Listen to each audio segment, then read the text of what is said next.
Assalamualaikum warahmatullahi wabarakatuh. Di sini kami dari kelompok 3 kelas 5 BS1 Farmasi akan mempresentasikan hasil kerja dari kelompok kami, yaitu fitoterapi, flu, dan pilek. Sebelumnya, saya akan memperkenalkan anggota dari kelompok 3 kelas 5 BS1 Farmasi. Yang pertama ada saya sendiri, Siti Rahmatul Azizah. Yang kedua ada Zalsa Laili Mahfiro. Yang ketiga ada Rizky Irma Hartianti. Yang keempat ada Muhammad Sultani Nur Mahmudi. Dan yang kelima ada Helmi Yahya Ferdiansyah. Berikut adalah outline atau pembahasan yang akan kami sampaikan pada kesempatan kali ini. Yang pertama ada definisi pilek dan flu, yang kedua ada klasifikasi pilek dan flu, yang ketiga ada patofisiologi pilek dan flu, yang keempat ada algoritma terapi pilek dan flu, dan yang kelima ada mekanisme obat-obat pilek dan flu. Pada fitoterapi flu dan pilek ini, yang keenam ada deskripsi tanaman, yang ketujuh ada kandungan fitokimia, yang kedelapan ada aktivitas biologis, yang kesembilan ada mekanisme kerja obat, yang kesepuluh ada contoh produk herbal, dan yang kesebelas ada data praklinik dan kliniknya. Definisi pilek dan flu. Influenza atau disebut dengan flu merupakan penyakit pernafasan menular yang disebabkan oleh virus influenza yang menyebabkan penyakit ringan sampai penyakit berat. Penyebab influenza yaitu dari virus RNA yang termasuk dalam keluarga Orthomyxoviridae yang dapat menyerang burung, mamalia termasuk manusia. Kemudian ada dua jenis virus influenza yang menyerang manusia yaitu virus A dan B. Kemudian pilek atau disebut dengan common cold adalah penyakit infeksi saluran pernafasan akut atau disingkat dengan ISPA bagian atas. Pilek penyakit yang paling umum dan sering ditemui, dapat menyerang anak-anak maupun lanjut usia. Penyakit pilek sering diikuti dengan peradangan tonsil atau amandel dan radang tenggorokan yang disebabkan oleh infeksi virus, dan lebih dari 200 virus yang telah diketahui menimbulkan pilek. Juga dapat disebabkan karena daya tahan tubuh yang menurun atau adanya alergi di hidung dan kerongkongan. Pilek sangat mudah menular untuk dengan daya tahan tubuh yang lemah dan mudah tertular penyakit pilek. Penularan penyakit ini bisa terjadi melalui percikan bersin atau ludah penderita yang mengandung virus dan masuk melalui saluran nafas. Kemudian lanjut klasifikasi pilek dan flu. Terdapat 3 klasifikasi flu, yaitu influenza tipe A, influenza tipe B, dan influenza tipe C. Yang influenza tipe A yaitu hanya tipe A yang mempunyai subtipe paling banyak, terdiri dari H1 sampai H16 dan N1 sampai N9. Virus influenza tipe A cepat bermutasi. Bila dua virus yang berbeda dari dua inang berbeda menginfeksi inang ketiga, misalnya babi, maka akan timbul subtipe virus baru yang mampu menginfeksi sel inang lain, termasuk manusia, dan tidak dikenal oleh sistem imun sel inang. Yang kedua adalah influenza tipe B. Influenza tipe B itu mengalami mutasi 2-3 kali lebih lambat dibandingkan tipe A. Selain itu diketahui influenza tipe B hanya menginfeksi manusia dan hewan tertentu, dan oleh karenanya keragaman genetiknya lebih sedikit dan hanya terdapat satu serotipe influenza B. Kemudian yang ketiga adalah influenza tipe C. Influenza tipe C itu tipe A dan tipe B yang memiliki glikoprotein, hemaglutinin, dan neuraminidase Na, sedangkan tipe C hanya mempunyai satu glikoprotein. Berarti intinya yang tipe C itu hanya mempunyai satu glikoprotein, dan yang tipe A dan tipe B itu mempunyai 2 glikoprotein. Kemudian yang tipe C mempunyai satu glikoprotein, yaitu hemaglutinin esterase fusion. Glikoprotein ini berfungsi untuk penempelan dan fusi antar virus dan sel membran. Tipe C adalah salah satunya virus influenza yang memiliki enzim esterase. Enzim ini mirip dengan neuraminidase pada tipe A dan tipe B karena kedua-duanya berfungsi untuk menghancurkan reseptor sel inang. Batuk pilek. Klasifikasi batuk pilek yaitu ada 3, batuk pilek ringan, sedang, dan berat. Pilek ringan itu bila timbul batuk tidak mengganggu tidur, dahak encer, ingus encer berwarna bening, mata berair, panas tak begitu tinggi dan tidak lebih dari 380 derajat. Ini berlangsung selama 5-6 hari. Sedangkan batuk pilek yang sedang itu menyebabkan dahak kental berwarna kuning kehijauan, ingus kental berwarna kehijauan, panas tinggi lebih dari 380 derajat, tenggorokan sakit pada saat menelan. Kemudian batuk pilek yang berat yaitu memiliki panas tinggi disertai sesak napas, ngorok, stridor, kadang-kadang disertai penurunan kesadaran, contohnya pneumonia. Patofisiologi pilek dan flu. Virus influenza A, B, and C masing-masing dengan banyak sifat mutagenik yang mana virus tersebut dihirup lewat droplet mukus yang terarolisis dari orang-orang yang terinfeksi. Virus ini menumpuk dan menembus permukaan mukosa sel pada saluran nafas bagian atas yang menghasilkan sel lisis dan kerusakan epitelium silia. Neuraminidase mengurangi sifat kental mukosa sehingga memudahkan penyebaran eksudat yang mengandung virus pada saluran nafas bagian bawah. Di suatu peradangan dan nekrosis bronchiolar dan epitelium alveolar mengisi alveoli dan eksudat yang berisi leukosit, eritrosit, dan membran hialin. Hal ini sulit untuk mengontrol influenza sebab permukaan sel antigen virus ini memiliki kemampuan untuk berubah. Imunitas terhadap virus influenza A dimediasi oleh tipe spesifik imunoglobin A dalam sekresi nasal. Sirkulasi imunoglobin juga secara efektif untuk menetralkan virus. Stimulus imunoglobin adalah dasar imunisasi dengan vaksin influenza A yang tidak efektif. Selanjutnya yaitu setelah nekrosis dan desquamasi terjadi, regenerasi epitelium secara perlahan mulai setelah sakit hari kelima. Regenerasi mencapai suatu maksimum ke dalam 9-15 hari pada saat produksi mukus dan selia mulai tampak. Sebelum regenerasi lengkap, epitelium cenderung terhadap invasi bakterial sekunder yang berakibat pada pneumonia bakterial yang disebabkan oleh Streptococcus aureus. Penyakit pada umumnya sembuh sendiri. Gejala akut biasanya itu 2-7 hari diikuti oleh periode penyembuhan kira-kira seminggu. Penyakit ini penting karena sifat epidemik dan pandemik dan karena angka kematian tinggi bersama sekunder. Risiko tinggi pada orang tua dan orang yang berpenyakit kronik.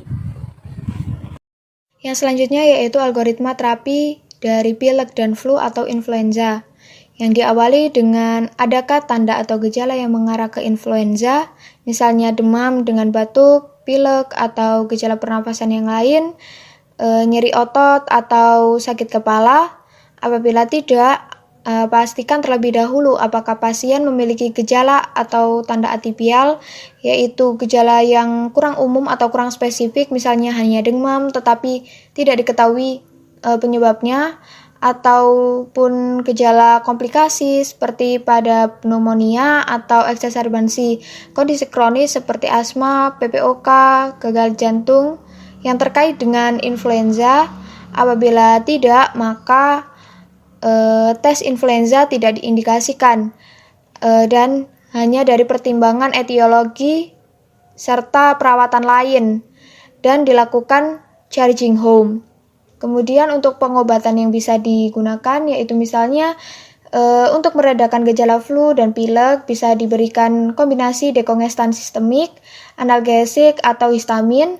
Kemudian untuk demam pada orang dewasa bisa diberikan paracetamol atau NSAID. Apabila dirasa hidung mengalami penyumbatan bisa diberikan obat dekongestan atau juga bisa dilakukan istirahat yang cukup dan makan makanan yang bergizi, serta konsumsi vitamin atau mineral. Apabila terdapat gejala, maka diperlukan hasil pengujian influenza, apakah mempengaruhi manajemen klinis atau tidak. Apabila tidak, maka influenza bisa didiagnosis secara klinis dengan memulai pengobatan antivirus empiris apabila pasien berada dalam kelompok resiko tinggi untuk komplikasi influenza dan mempunyai penyakit progresif. Apabila iya, maka dilakukan tes untuk influenza, kemudian memulai dengan pengobatan antivirus empiris sementara untuk menunggu hasil. Yang selanjutnya yaitu apabila terdapat tanda atau gejala yang mengarah ke influenza, apakah pasien perlu dirawat di rumah sakit? Apabila perlu, maka dilakukan tes untuk influenza. Kemudian memulai dengan pengobatan antivirus empiris sementara untuk menunggu hasil. Apabila tidak perlu, maka apakah hasil dari diagnosa apakah mempengaruhi manajemen klinis?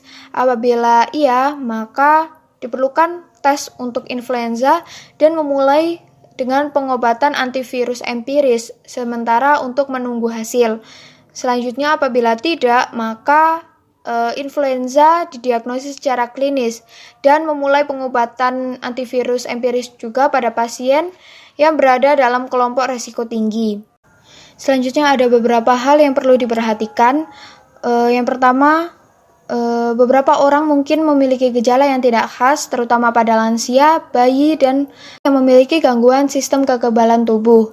Kemudian untuk pengobatan antivirus empiris, antivirus yang direkomendasikan yaitu oseltamivir dan juga zanamivir inhalasi.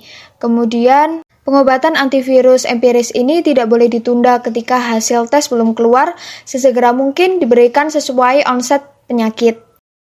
Tes influenza digunakan untuk menginformasikan keputusan apakah diperlukan penggunaan antibiotik atau tidak, dan juga kelanjutan dari pengobatan antivirus. Selanjutnya yaitu mekanisme obat dari pilek dan flu. Obat flu dan pilek umumnya merupakan kombinasi dari beberapa zat aktif, seperti kombinasi-kombinasi dari yang pertama ada analgesik atau antipiretik yang dikombinasikan dengan nasal dekongestan. Kedua ada analgesik atau antipiretik yang dikombinasikan dengan nasal dekongestan dan antihistamin. Yang ketiga ada analgesik atau antipiretik yang dikombinasikan dengan nasal dekongestan, antihistamin, dan antitusif atau ekspektoran. Menurut BPOM 2006. Yang pertama ada analgesik dan antipiretik. Mekanisme kerjanya yaitu menimbulkan efek analgesik dengan cara menghambat secara langsung dan selektif enzim-enzim pada sistem saraf pusat yang mengkatalisis biosintesis prostaglandin seperti siklooksigenase, sehingga mencegah sensitisasi reseptor rasa sakit. Secara umum, golongan ini mempunyai cara kerja obat dengan meringankan rasa sakit dan menurunkan demam. Untuk zat aktif yang memiliki khasiat analgesik sekaligus antipiretik yang biasanya digunakan yaitu paracetamol. Yang kedua ada antihistamin. Mekanisme kerja antihistamin sendiri adalah antagonis reseptor H1 berikatan dengan H1 tanpa mengaktifkan reseptor sehingga mencegah terjadinya ikatan dan kerja histamin. Efek sedatif antihistamin tergantung dari kemampuan melewati sawar dan darah otak. Kebanyakan antihistamin bersifat larut lemak dan melewati saraf otak dengan mudah. Mengantuk adalah efek samping yang paling sering ditimbulkan oleh antihistamin. Antihistamin juga adalah suatu kelompok obat yang dapat berkompetisi melawan histamin, yaitu ada salah satunya mediator di dalam tubuh yang dilepas pada saat terjadinya reaksi alergi. Zat aktif yang termasuk golongan ini antara lain chlorpheniramine maleat dan dexclofeniramine maleat. Lanjut ke dekongestan hidung. Mekanisme kerja dekongestan melalui vasokonstriksi pembuluh darah hidung sehingga mengurangi sekresi dan pembengkakan membran mukosa saluran hidung. Mekanisme ini membantu membuka sumbatan hidung. Dekongestan hidung adalah obat yang mempunyai efek mengurangi hidung tersumbat. Obat-obat yang dapat digolongkan sebagai dekongestan hidung antara lain ada fenilpropanolamin, phenylephrine, pseudoephedrine, dan ephedrine. Lanjut ke ekspektoran dan mukolitik. Mekanisme kerja mukolitik yakni obat yang dapat mengencerkan sekret saluran napas dengan jalan memecah benang-benang mukoprotein dan mukopolisakarida dari sputum. Mekanisme kerja ekspektoran adalah dengan merangsang saraf kelenjar bronkial sehingga sekret yang dikeluarkan menjadi lebih banyak. Ekspektoran dan mukolitik digunakan untuk batuk berdahak, dimaksudkan untuk mempermudah pengeluaran dahak. Zat aktif yang termasuk ke dalam kelompok ini antara lain gliselir, guakolat, amonium klorida, dan bromheksin. Lanjut ke antitusif, yakni mekanisme kerjanya dengan cara menghentikan batuk secara langsung dengan menekan refleks batuk pada sistem saraf pusat otak. Antitusif yaitu obat yang bekerja pada susunan saraf pusat, menekan pusat batuk dan menaikkan ambang rasang batuk. Zat aktif yang termasuk antitusif antara lain adalah dextromethorphan (HBr) dan diphenhydramin (HCl). Dalam dosis tertentu ini, obat yang termasuk golongan ini adalah dextromethorphan dan noscapin. Berikut adalah fitoterapi pilek dan flu. Yang pertama ada tanaman Echinacea purpurea. Echinacea ini merupakan herba abadi, salah satu tanaman obat potensial dari famili Asteraceae, berfungsi untuk meningkatkan sistem kekebalan tubuh. Kepala berbunga berbentuk kerucut biasanya, tetapi tidak selalu. Bunga ini individu kuntum di dalam kepala bunga bersifat hermaprodit, memiliki organ jantan dan betina di setiap bunga. Di samping ini ada taksonomi Echinacea purpurea. Yang pertama Kingdom Plantae, Subkingdom Trachybionta, Superdivisi Spermatophyta, Divisi Magnoliophyta, Kelas Magnoliopsida, Subkelas Asteriadae, Ordo Asterales, Famili Asteraceae, Genus Echinacea, Spesies Echinacea purpurea. Selanjutnya yaitu ada kandungan fitokimia dari tanaman Echinacea purpurea. Kandungan benda aktif dalam Echinacea ini terdapat polisakarida, flavonoid, glikoprotein, asam kafein, minyak asiri, poliasetilen, alkilamid, dan bahan kimia karakteristik. Polisakarida yang larut air ini berfungsi sebagai stimulan terhadap ketahanan tubuh secara spesifik. Bahan aktif 3 spesies Echinacea yang banyak digunakan untuk bahan baku obat. Aktivitas biologisnya yaitu tanaman Echinacea purpurea ini tuh berfungsi untuk meningkatkan sistem kekebalan tubuh atau imunostimulator. Echinacea purpurea ini merupakan bahan herbal yang telah lama dikenal sebagai pengobatan yang efektif untuk gejala flu. Echinacea ini membantu tubuh untuk memerangi flu dengan cara meningkatkan daya tahan tubuh. Kandungan utama metabolit yang berperan dalam aktivitas biologis asam sukrat atau yang dikenal dengan sukoric acid. Asam sukrat ini merupakan senyawa fenolik yang ditemukan di Echinacea purpurea. Yang di samping itu ada contoh produk herbal Echinacea purpurea untuk mengobati flu atau pilek. Yang selanjutnya yaitu ada data klinik dan data praklinik Echinacea purpurea. Yang pertama yaitu data klinik dari tanaman Echinacea purpurea ini dilakukan uji klinis jangka panjang yang mempelajari pilek spontan. Pada penelitian ini tuh dilaporkan hasil yang beragam. 3 studi tentang infeksi rhinovirus yang diinduksi secara artifisial menunjukkan kecenderungan untuk mencegah episode flu simptomatik dengan Echinacea purpurea. Beberapa terapi ini menunjukkan kemajuan dalam infeksi yang diinduksi secara klinis tetapi gagal mencegah pilek. Secara signifikan dalam studi lapangan yang lebih besar yang mencakup berbagai jenis virus pernapasan. Aplikasi hidung interferon menunjukkan kemajuan pencegahan yang baik, tetapi biasanya disertai dengan reaksi yang merugikan seperti pendarahan hidung. Yang kedua ada data praklinik dari Echinacea purpurea. Pada tikus yang diobati dengan Echinacea purpurea ini dinilai untuk fungsi terkait limpa dan makrofag parunya, termasuk aktivitas fagositosis dan stimulasi sitokin.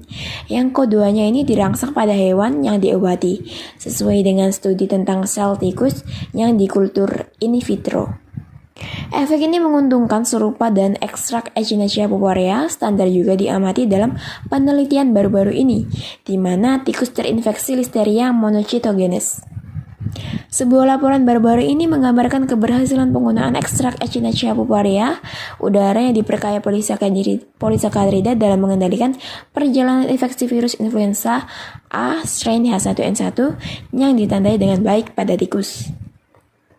Tidak ada efek nyata pada diftervirus paru-paru, tetapi ada efek signifikan pada berbagai tingkat stokin di paru-paru dan serum. Pada tanaman yang kedua ini ada Andrographis paniculata atau biasa disebut dengan Herba sambiloto. Sambiloto ini memiliki batang berkayu berbentuk bulat dan segi empat serta memiliki banyak cabang monopodial. Daunnya tunggal saling berhadapan berbentuk padang lancet dengan tepi rata integer dan permukaannya halus berwarna hijau. Bunganya berwarna putih keunguan bisa dilihat pada gambar, berbentuk corong bulat panjang dengan pangkal dan ujungnya yang lancip. Daun pangkal dan ujung runcing, tepi rata, panjang pertulangan menyirip, panjang tungkai, permukaan atas hijau tua, dan permukaan bawah hijau muda. Di samping dapat dilihat taksonomi dari Sambiloto. Yang pertama ada Kingdom Plantae, divisi Spermatophyta, subdivisi Angiosperma, kelas Dicotyledon, ordo Solanales, familia Acanthaceae, genus Andrographis, spesies Andrographis paniculata. Kandungan fitokimia Andrographis paniculata. Sambiloto ini mengandung senyawa diterpen, lakton, dan flavonoid. 4 senyawa lakton yang ditemukan di dalam daun sambiloto ini yaitu deoksyandrogropolid, androgropolid, neandrogropolid, dan 14 deoksi, 11, 12 didehydrogropolid. Senyawa flavonoid banyak ditemukan pada bagian akar, tetapi juga dapat ditemukan pada bagian daun. Pada aktivitas biologis Andrographis paniculata ini, pada Sambiloto ini memiliki fungsi sebagai antipiretik, obat panas dalam analgesik, antiinflamasi, dan menghambat respon inflamasi yang dimediasi faktor pengaktif trombosit, mengurangi ekspresi protein dan proinflamasi seperti siklooksiggenase 2, antiracun, dan antibakteri. Ini tuh mengkondensasi sitoplasma pada sel tumor dan mengatasi infeksi serta merangsang fagositosis. Telah ditunjukkan secara in vitro efektif melawan virus flu burung AH9N2 dan H5N1. Dan influenza AH1N1 pada manusia ini memungkinkan melalui pemblokiran pengikatan hemaglutinin virus ke sel atau dengan menghambat virus H1N1 kematian sel yang diinduksi. Berikut adalah contoh produk herbal dari Sambiloto dapat dilihat pada gambar. Data klinik Andrographis paniculata atau Herba sambiloto. Dari satu studi Chili, ramuan Andrographis memiliki signifikansi tidak dapat mengeringkan efek pada sekresi hidung penderita pilek Veres yang mengambil 1.200 mg ekstrak setiap hari untuk 5 hari. Sebuah tinjauan sistematis dari literatur telah menyarankan ramuan saja, atau dalam kombinasi bination dengan Eleutherococcus, mungkin tepat makan pengobatan untuk bagian atas akut tanpa komplikasi infeksi saluran pernapasan. Data praklinik Andrographis paniculata atau Herba sambiloto. Satu studi in vitro berbasis target melaporkan aktivitas penghambatan 3CL-Pro dari androgapolid tidak lebih dari disulfiram. Studi berbasis sel vero lainnya melaporkan potensi aktivitas penghambatan SARS-CoV-2 TVT untuk kedua androgapolid dan ekstrak Andrographis paniculata. 11 studi in silico memprediksi pengikatan androgapolid dan analog dengan beberapa target antivirus utama SARS-CoV-2 termasuk kompleks reseptor protein S2 lonjakan, protein lonjakan, S2 reseptor, RDRP, 3CL-Pro, PL-Pro, dan domain pengikatan RNA protein N. Kesimpulannya, studi in silico dan in vitro secara kolektif menyarankan multijalur menargetkan sifat antivirus SARS-CoV-2 andrograbolid dan analognya, tetapi data in vivo diperlukan untuk mendukung prediksi ini.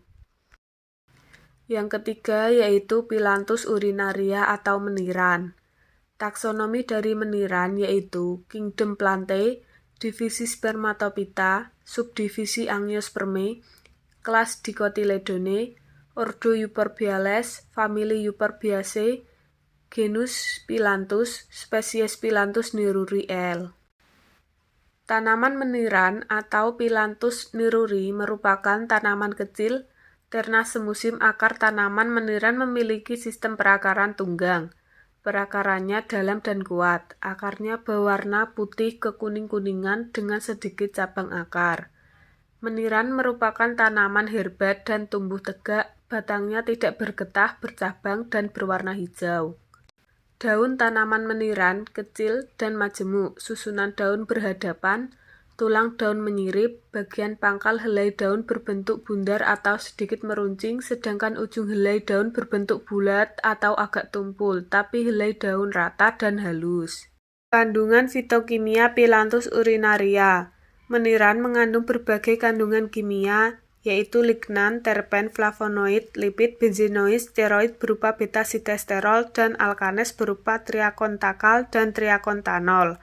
Komponen lainnya yaitu tanin, vitamin C, dan vitamin K, serta banyak mengandung mineral terutama kalium, damar, dan zat penyamak. Aktivitas biologis Phyllanthus urinaria. Meniran memiliki aktivitas imunomodulator, berperan membuat sistem imun lebih aktif menjalankan fungsinya. Menguatkan sistem imun tubuh atau imunostimulator, atau menekan reaksi sistem imun berlebih atau imunosupresan, sehingga kekebalan atau daya tahan tubuh selalu optimal dan tetap sehat ketika diserang virus, bakteri, dan mikroba lainnya. Kandungan kimia yang bermanfaat dari meniran adalah flavonoid. Flavonoid pada meniran menempel pada sel imun dan memberikan sinyal intraseluler atau rangsangan, sehingga dapat mengaktifkan kerja sel imun lebih baik. Selain itu, meniran berfungsi juga sebagai senyawa antioksidan yang mampu merangsang kekebalan tubuh.